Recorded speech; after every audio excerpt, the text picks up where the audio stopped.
Sérgio Moro finalmente subiu um pouco o tom em relação ao Luiz Inácio Lula da Silva e ontem fez um tweet bastante ríspido, bastante agressivo contra o Lula. E é uma coisa que eu achei interessante do ponto de vista estratégico, mas não só apenas isso, mas como eu gostaria de comentar como o risco é uma coisa que nós humanos valorizamos muito, então a gente identifica pessoas que tomam risco e gostamos de valorizar esse tipo de atitude e, ao mesmo tempo, a gente costuma a não gostar de pessoas que não tomam risco porque a gente acha que essas pessoas são covardes. E no final, vou deixar aqui uma provocação ao Sérgio Moro e ao Ciro Gomes, beleza? Então, primeiro eu queria comentar algumas coisas em relação ao risco, porque o risco são características que nós valorizamos enquanto humanos. Nós empatizamos, nós gostamos de personagens que tomam risco. Então, quando uma pessoa ela toma risco para si, a gente respeita essa pessoa. Quando essa pessoa ela toma risco para outras pessoas,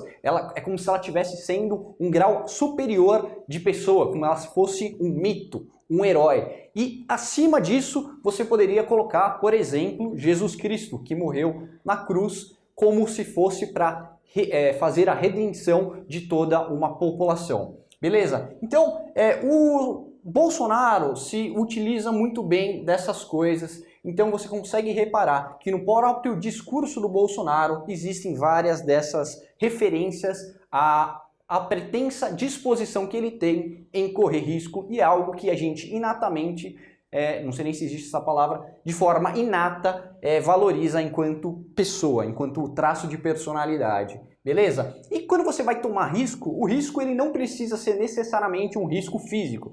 Você valoriza pessoas que tomam risco, por isso você valoriza bombeiros, policiais, pessoas que colocam sua vida em risco para proteger outras pessoas, mas você também valoriza bastante pessoas que conseguem tomar posições incômodas no meio das sociedades, ou seja, pessoas que conseguem sair da sua zona de conforto e saber que vai ter bastante julgamento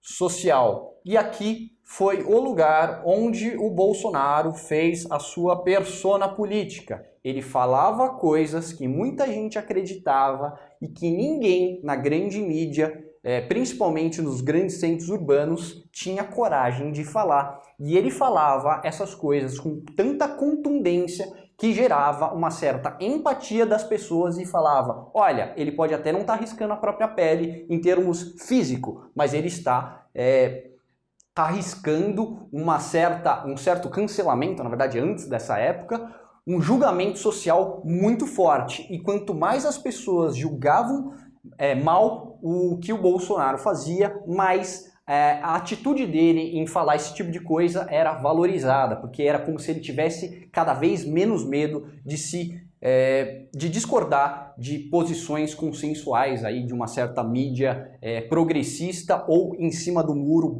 /tucana. Beleza? Então o Sérgio Moro está começando a tomar um pouco dessa característica, mas o Bolsonaro ele faz isso muito melhor. Tanto é que ele fala que soldado que vai à luta e tem medo de morrer não merece respeito. Soldado, veja que ele está colocando gente na mais baixa parte da hierarquia militar. Ele também fala que ele vê a presidência da República como sendo de missão, ou seja, ele está tomando risco, porque realmente ser presidente da República é um grande risco. Não é só uma coisa que ele está fazendo para si próprio. E por si próprio a gente já valorizaria achando que ele é uma pessoa, por exemplo, que pensa no bem público, mas como ele coloca isso acima dos interesses pessoais, você começa a ter uma certa aura mitológica, uma aura de mito, como se o Bolsonaro estivesse numa missão. Isso aqui é extremamente sexy e eu acho que os outros personagens políticos devem trabalhar melhor com essa questão. Beleza? Então, uma coisa que me chamou a atenção nessa parte do Moro é que a postura dele ser um pouco mais ríspida é algo que você não espera de uma pessoa que tem a personalidade dele. E é exatamente isso que torna o tweet dele algo interessante. Porque se ele fosse um cara chiliquento, ele ser chiliquento não ia ser muito interessante. Ia ser, o cara deu mais um chili, que não é algo que impressiona. É aquela velha Brincadeira, você vê uma pessoa no monociclo, você não se interessa. Você vê um urso, você também não se interessa. Mas na hora que você coloca o urso em cima do monociclo, você fala, nossa, que coisa interessante. Na hora que você pega uma pessoa que é extremamente calma e ela dá uma porrada forte desse jeito, você fala, caramba, olha só, não esperava esse tipo de coisa.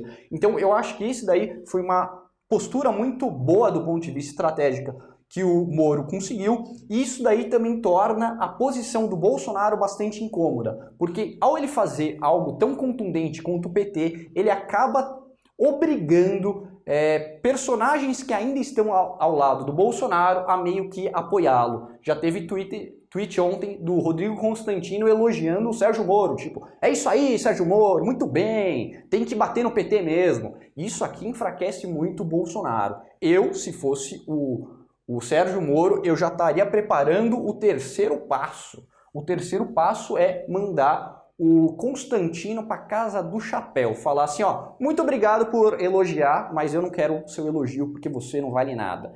É o que eu faria, eu acho que é o que ele deveria fazer. Beleza? Só que você pode tomar risco de várias formas, tanto o risco da forma física ou o risco de uma forma de um julgamento social.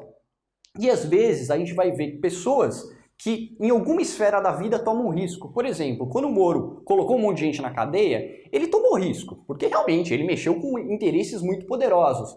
Só que ele estava numa certa caixinha onde ele se sentia apto a tomar risco. O legal é quando a pessoa começa a tomar risco para coisas além da sua zona de conforto. Por isso que agora eu acho que o Sérgio Moro deveria chamar na chincha especificamente o Ciro Gomes para um debate. Mas é para falar assim, ó, eu te convido para um debate, no dia tal eu estarei em São Paulo, ou na semana tal eu estarei em São Paulo, vamos conversar e eu quero fazer esse debate acontecer. Porque o Sérgio Moro vai perder esse debate, é óbvio que o Sérgio Moro vai perder esse debate, porque o Ciro Gomes é muito versado no debate, não tem nada a ver com necessariamente o que a pessoa fala, mas o jeito que a pessoa fala. Então é óbvio que o Sérgio Moro vai perder esse debate, mas o simples fato do Sérgio Moro colocar a cara dele à tapa vai mostrar que ele está, no mínimo, disposto a ser julgado socialmente como uma pessoa inapta, porque vai tomar um baita de um safanão do Ciro Gomes. Então se ele quer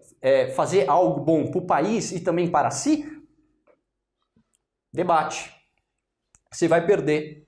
Mas soldado que vai para a guerra com medo de morrer não merece respeito. Você quer ser um soldado com respeito, que gere respeito entre seus semelhantes, não arregue e vá para cima especificamente.